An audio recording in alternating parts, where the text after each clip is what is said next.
TTN-HD Production Live, here with producer of The Kids Are All Right, TODD HARRIS.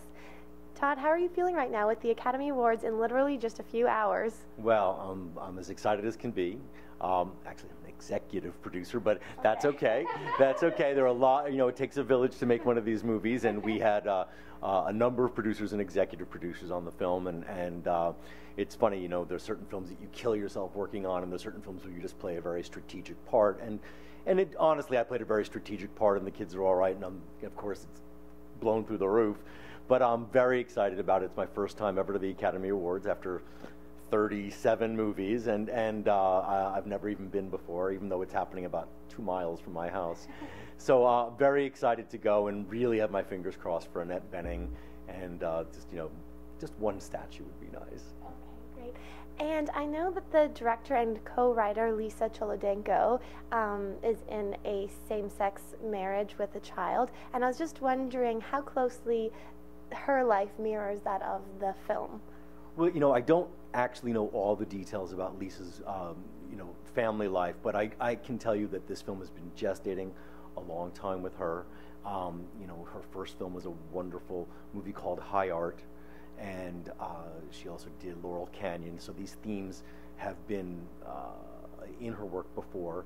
I know this was a very important movie to her, which she co-wrote, and it literally, they thought they were going to make it at one point for 4 times as much money as we did, and then they were going to make it for twice as much money as we did, and finally it got made for what it did, and which is a very independent budget. But I do feel like, if not exactly the details of her life, that her life and the lives of many people she knows inspired the story. So. Great. And I know that independent films seem to do very well at the Academy Awards, even though they may be made with less budget than the studio films. Can you tell me a little bit about the creativity with independent filmmaking and how all that works? Well, it's interesting. Every year, studios never want to make films that push the envelope too far, and they never want to make films that are very period-oriented. As soon as you bring a movie that takes place before 1985 to a studio, they're like, oh, it's a period movie, or God forbid there should be any dust or a horse, or any, they're really not looking for that type of movie. They really want a big brand name, Transformers, or Shrek 4, or whatever. So it's ironic to me that every year the exact films the studios say they don't want are the ones that vie for attention. You look at this year, you've got The King's Speech, a period movie, set in stuffy old England.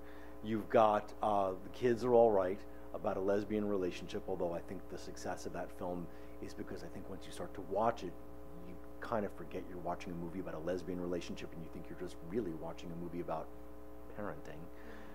True Grit, flat-out Western. Ironically, of all the Coen Brothers movies ever made, their biggest grossing film ever, but flat-out Western.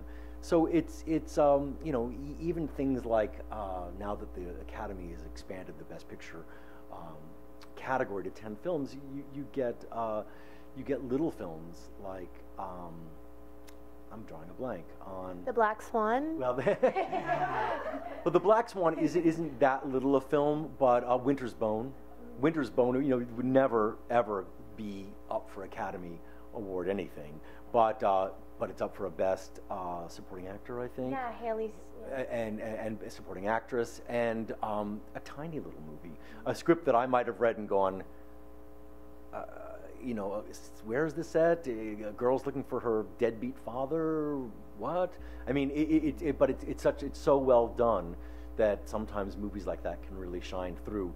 So I think the Academy Awards are a chance to really recognize filmmaking, and a lot of the new and exciting filmmaking is happening in the independents. Sometimes a movie like Inception, which many people feel is one of the best films of the year, and I obviously agree, doesn't get as much recognition as you would think it would, because it's bravura filmmaking, that happened to cost $150 million and star Leo DiCaprio. Yeah. But it's just an interesting blend of films, and I do think that independent films have the liberty of pushing the envelope that the studio films often can't.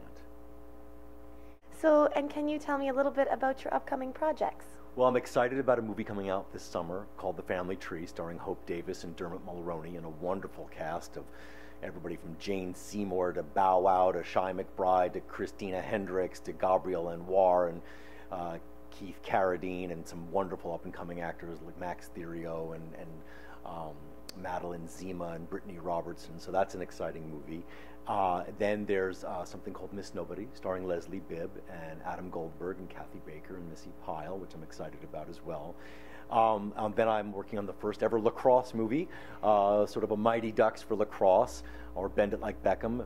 Maybe not an Academy Award sort of movie, but a crowd pleaser, I'm hoping. And another movie called The Applicant with Amber Heard, and we're hoping Ryan Felipe will do it. And as I say, I think there might be a supporting part in there for you. And then there's some more Academy Award type of material, I hope. A Frank Lloyd Wright movie called Taliesin, a movie about Mary Shelley, who created Frankenstein, and then a movie called The Lost Diary of Don Juan, which I'm very excited about. So a lot of things going on.